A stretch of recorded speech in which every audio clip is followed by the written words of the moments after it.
Depuis la prise de la ville stratégique de Goma, le mercredi dernier, Corneille Nangaa, qui se trouve exactement aussi à Goma, a tenu une conférence de presse dans laquelle il promet la libération de la République démocratique du Congo. Mais posons-nous maintenant la question ici, à quel prix? La libération, oui, mais à quel prix?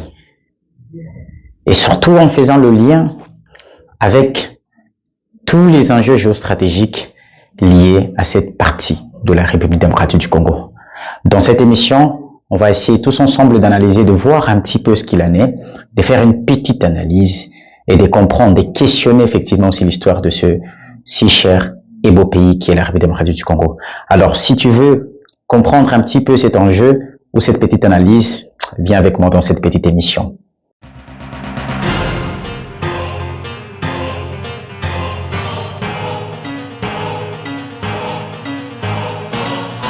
Il est nécessaire d'oublier cette approche de l'Afrique comme une métropole coloniale.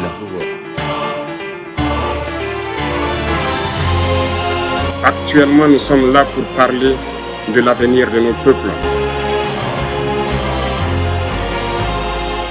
Ceux qui n'aiment pas le danger, il faut qu'ils choisissent une autre activité. Salut, moi c'est Jonas Mayala. Alors j'ai le réel plaisir de vous rappeler toujours que la Géo des Suds, c'est vraiment une plateforme qui permet l'expression de la démocratisation de l'esprit sudiste. Ça veut dire essayer de pousser les Suds à se développer d'abord mentalement, parce que nous croyons que la première défaite est celle que nous avons subie ici au niveau de l'esprit, au niveau du cerveau. Alors tout à l'heure, je vous ai annoncé dans le titre, dans l'entête, qu'il s'agit de Corneille Nangaa. Corneille Nangaa, pour ceux qui ne le sont pas, qui sont pas tout à fait informés, c'est que depuis un certain temps, depuis quelques jours, depuis je crois le dimanche dernier, la ville de Goma a été infiltrée par le mouvement du M23 à côté de celui qu'on appelle l'AFC, qui est l'Alliance du Fleuve Congo, le mouvement, une milice créée par Corneille Nangaa. Enfin, on ne sait pas si c'est lui qui l'a créé, mais tout ce que l'on sait, c'est qu'il a à la tête de cette milice. Qu'est-ce qui se passe? Depuis le mercredi, la ville de Goma est entièrement entre les mains du mouvement M23 soutenu par le Rwanda. Et Corneille Nangaa s'est présenté, il a tenu une conférence de presse dans laquelle il a promis au peuple congolais qu'il est venu à son secours, qu'il a volé à son secours le héros de l'histoire et qui vient justement sauver et libérer ce peuple qui a été longtemps étouffé par le régime de Kinshasa. Nous sommes ici à Goma pour y rester comme Congolais et protéger la population contre les inciviques. Nous allons continuer la marche de libération jusqu'à Kinshasa. Je vous remercie. Corneille Nangaa fait cette promesse, cette belle promesse de pouvoir libérer le Congo. De la main de qui? De celui qu'il considère comme le tyran et le dictateur en personne, monsieur le président Félix Tshisekedi. Qu'est-ce qu'il en est exactement? L'idée dans cette émission n'est pas de présenter tout à fait l'histoire complète et complexe de la guerre de l'Est du Congo, mais de revenir sur certains événements de l'histoire de la République démocratique du Congo et surtout de la partie Est. On va revenir encore un peu, on va revenir ici un peu à l'époque de Mobutu Sese Seko.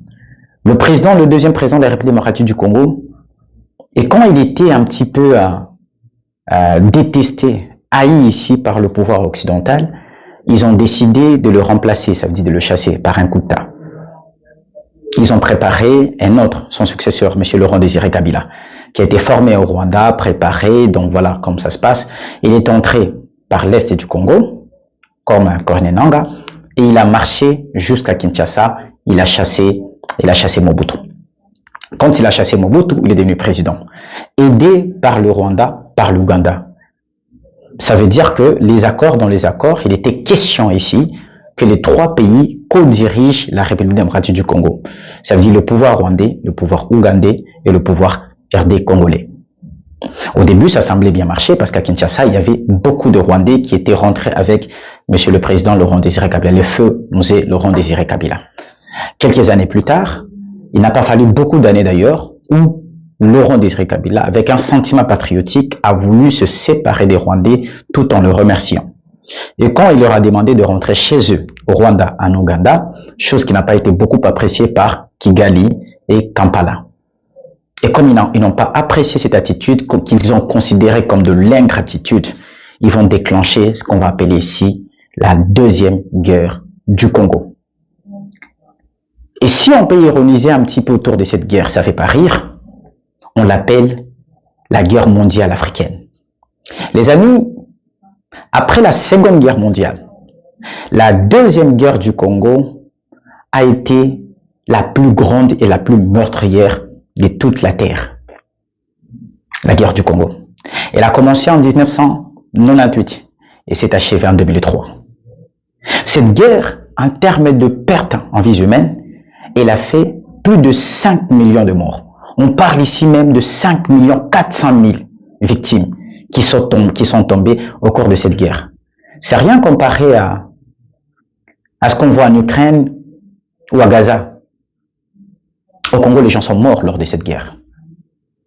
Et dans cette guerre-là, l'Est du pays est devenu un théâtre de massacres. Plusieurs groupes militaires, des milices, ont vu le jour. Chacun voulant s'accaparer d'une certaine portion et piller le Congo comme jamais auparavant. Le coltan étant le minerai stratégique qui attire toutes les convoitises, et chaque groupe, chaque homme puissant pouvait réunir quelques jeunes et leur donner des armes et ainsi s'approprier une portion de terre. De cette guerre ici, on va se rappeler que même M. Mouzé Laurent Désiré Kabila en a payé de sa vie. En 2001, il a été assassiné à Kinshasa. Je vous dis ici qu'on est toujours dans la deuxième guerre du Congo. Il est mort avant la fin de la guerre. Toute la partie Est était déjà occupée. Kabila, son fils prend le pouvoir en 2001 et en 2002, il va à la table des négociations. Et c'est ça qu'on parle, on parle de l'accord de Sun City en Afrique du Sud. Dans ces négociations, il part en position de faiblesse. La partie Est est déjà presque totalement prise. Il est très jeune. Il a peur. Son père vient de se faire tuer. Il n'a pas de choix. Il signe les accords que son père avait refusés. Ça veut dire laisser que le pays soit co-dirigé avec le Rwanda et l'Ouganda. Il accepte cet accord qui est signé en 2002. Il rentre à Kinshasa. En 2003, la guerre s'arrête. Le Rwanda, l'Ouganda décident de retirer leurs troupes et de calmer les tensions à l'est du pays. Ils ne se sont pas totalement retirés du Congo, ils sont allés se concentrer, mais vraiment à l'est du pays, libérant tous les espaces qui étaient finalement occupés. Et ça fait un semblant de paix, et c'est l'une des plus grandes victoires attribuées à Joseph Kabila, comme quoi il a réunifié le pays. Mais à quel prix? Il a décidé de co-diriger le pays avec le Rwanda et l'Ouganda. Et pour ceux qui savent, Kabila a autorisé la plus grande infiltration du pays, acceptant l'infiltration, que ce soit dans l'armée congolaise, les FRDC, dans la politique, au niveau des députés nationaux, provinciaux, gouverneurs, ministres et même à la vice-présidence, dans le régime de 1+4. On voit les Rwandais partout, les Ougandais partout, qui sont venus pour servir les intérêts de leur pays, lequel leur pays servent aussi les intérêts de qui? Des Occidentaux. Et c'est quoi l'intérêt au milieu? Le coltan, principalement, et bien d'autres minéraux, bien sûr. Voilà le prix auquel Kabila a acquis ces semblants de paix, en livrant le pays entre les mains de Rwandais, des Ougandais, et au final des Occidentaux. Autant de morts, et la partie Est ne nous appartient presque plus. Et à chaque fois que Kabila voulait se retracter, on va essayer de se rappeler en 2011, il passe encore, il brigue un deuxième mandat, président de la République, il veut se retirer. Alors là, on lui dit, non, ça ne se passera pas comme ça. Et en 2012, création de ce mouvement, de ces fameux mouvements qu'on appelle le M23, qui serait né un certain 23 mars 2012, pour mettre la pression, lui dire, non, il y a des accords ici. Et quand il décide encore de retourner dans les accords en 2013, le mouvement disparaît. Ben, comment ça fonctionnait? Et en 2018, lorsqu'il passe le pouvoir à Félix Tshisekedi décide de travailler avec Kabila, dans ces mariages, FCC cache. FCC cache. Un mariage qui n'a duré que 2 ans. De 2018, fin 2018 à fin 2020. Et quand ils ont divorcé en 2021, comme par hasard, le M23 ressurgit. Ah là là. C'est beau l'histoire, hein? C'est beau l'histoire. Et depuis 2021, le M23 ne fait qu'avancer. Corneille Nangaa vient s'ajouter à ce mouvement-là avec l'AFC, Alliance du fleuve Congo. Et donc ici, l'histoire nous montre que ceux qui ont accepté de signer ces accords-là ont livré le Congo. Derrière Corneille Nangaa, il y a M. Kabila. Kabila veut reprendre le pouvoir. Personne n'oublie ici qu'il a dirigé le Congo pendant 18 ans. Si nous avons une mémoire, parce que c'est pas vraiment une histoire lointaine, c'est une histoire récente, qu'est-ce qu'il a donné aux Congolais pour que maintenant que nous ayons tellement envie de le revoir, et le voilà qui se pointe comme le libérateur du Congo? C'est bien dommage. Parce qu'ici, on ne va pas nous dire que Corneille Nangaa qui s'est fait aider par le M23 et le Rwanda, quand il va arriver au pouvoir à Kinshasa, heureusement peut-être pour lui, quand il va arriver à Kinshasa, il chasse Kabila, il chasse Félix Tshisekedi, pardon, qu'est-ce qu'il va payer, qu'est-ce qu'il va donner au Rwanda? Que va-t-il donner au Rwanda? Sommes-nous encore des enfants ici pour ne pas comprendre que la République démocratique du Congo, il y a un truc à l'est du Congo où toutes les puissances mondiales, ces cafés, ces bousculent, ces tapent, ces cognent le coltan. La RDC à elle seule détient plus de 80% des réserves mondiales en coltan. Ce qui veut dire l'appareil que j'utilise et celui que vous utilisez pour me suivre est potentiellement détenteur du coltan congolais. C'est à 80% que c'est les coltans congolais qui est à l'intérieur. Et pourtant, ces coltans-là, la grande partie du trafic qui passe par des voies illicites, des voies illégales. Devons-nous encore dire ici que ça nous a tellement fait mal quand on a appris l'année dernière que l'Union européenne venait de signer un contrat juteux, une coopération économique avec le Rwanda sur le coltan. Le Rwanda qui n'a que 1% des réserves mondiales et qui a vu être financé pour la construction de la plus grande des raffineries du coltan en Afrique australe et peut-être même la seule sur le continent africain,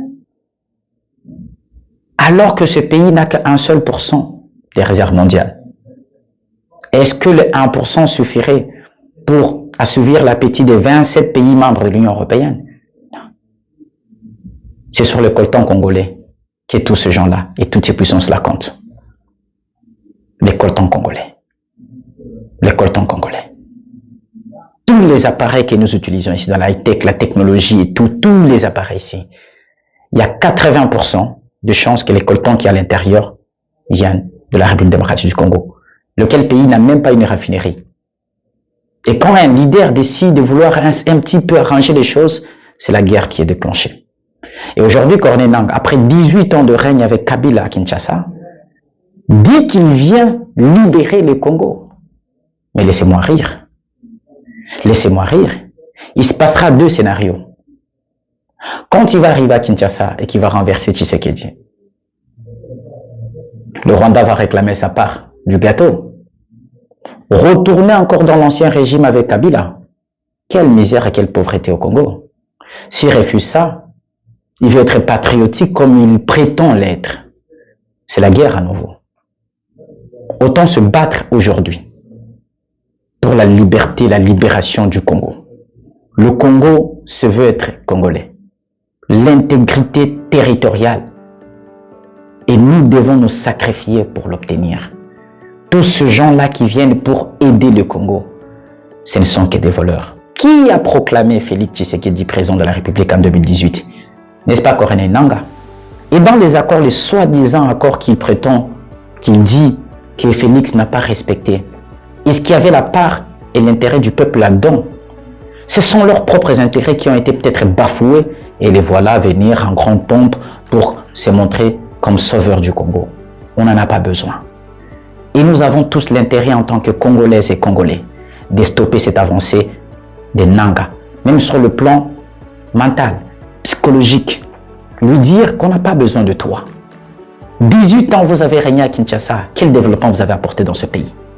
C'est seulement aujourd'hui que vous avez l'envie et l'intention de venir donner au Congo le développement. Nous ne pouvons peut-être pas émettre ici un débat sur la compétence ou la non-compétence de M. Tshisekedi. Mais puisque le pays est en guerre, nous devons d'abord nous débarrasser de nos ennemis, des pays voisins, pour nous concentrer sur le problème locaux. Ça veut dire Kinshasa. Alors je vous laisse aussi faire vos commentaires et me dire ce que vous en pensez. Parce que pour moi, Nanga n'est pas la solution, mais c'est un problème de plus. Il n'est pas le bienvenu à Kinshasa. On est ensemble. Allez, abonnez-vous pour plus de contenu. Plus de contenu, encore plus de contenu. Ça va m'encourager. C'est au nom du peuple congolais que je le fais. Congolais dans le sang, Congolais pour toujours aujourd'hui, Congolais à vie. Merci et à très bientôt.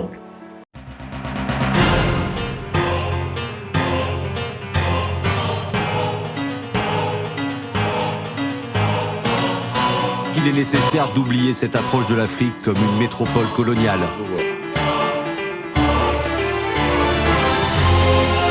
Actuellement, nous sommes là pour parler de l'avenir de nos peuples.